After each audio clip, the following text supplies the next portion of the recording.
Burkitt lymphoma. Burkitt lymphoma is essentially a cancer of the lymphatic system, and in particular of B lymphocytes. So it's sometimes referred to as a B-cell lymphoma. Burkitt's lymphoma commonly occurs in children, and there's a few types, 3 in particular, that I wanted to discuss.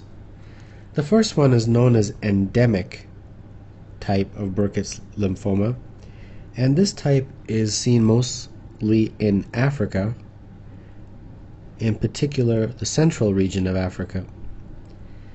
And this is the type that classically affects the jaw and facial bones, and it's very impressive and characteristic, and I'll show a picture of it shortly. The next type is known as the sporadic type, and the sporadic type is seen to occur outside of Africa, so that's why it's sometimes referred to as the non-African type. And this type of Burkitt's affects the abdomen.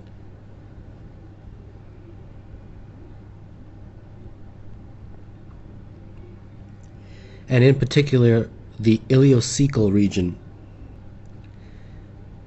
The third type of Burkitt lymphoma is known as the immunodeficient type, and what that really is referring to is the type of Burkitt's lymphoma that occurs in AIDS patients.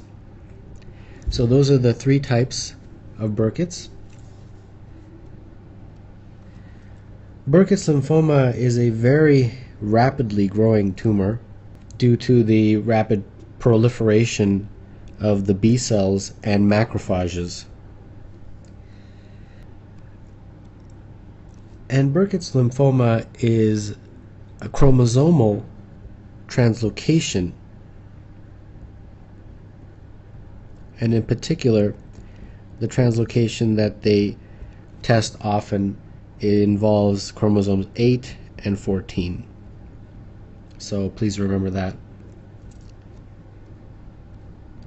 A very important part of Burkitt's lymphoma on exam questions is the relationship between this virus, which is known as the Epstein-Barr virus. Now this virus is associated with Burkitt's lymphoma. Now, interestingly, Epstein-Barr virus is also associated with other malignancies and medical conditions. Most commonly, Epstein-Barr is associated with nasopharyngeal carcinoma, and Epstein-Barr virus is associated with a more benign medical condition, much less serious, of course, which is mononucleosis. So the reason I mention this is that in clinical vignettes that are about Burkitt's lymphoma, they'll throw in mono or nasopharyngeal carcinoma to see if you can identify an association, and the association, the common link, is that virus. So what are some of the symptoms or presentation? Essentially, this will be a very impressive swelling in the facial region, in particular the facial bones and the cheek area, and the patient will have obviously a lot of pain and difficulty breathing. And I'll show you a photo. So this is a photo of a child with Burkitt's lymphoma, and as you can see, there's a very impressive swelling in that facial area.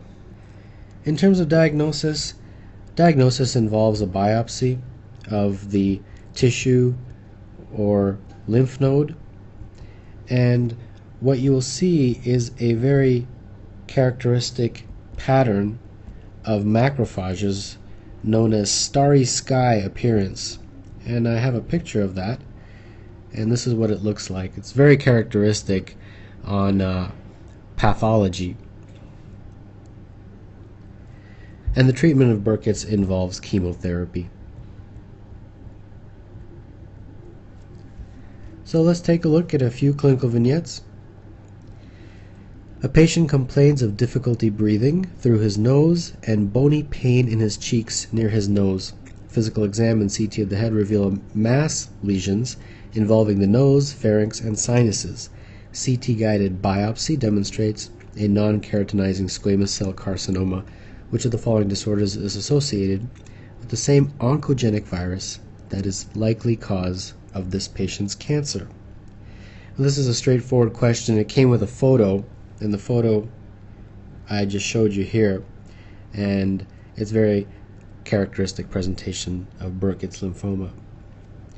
And the last one, an African child develops massive unilateral enlargement of his lower face in the vicinity of the mandible. Biopsy demonstrates sheets of medium-sized blast cells with admixed larger macrophages. This type of tumor has been associated with which of the following?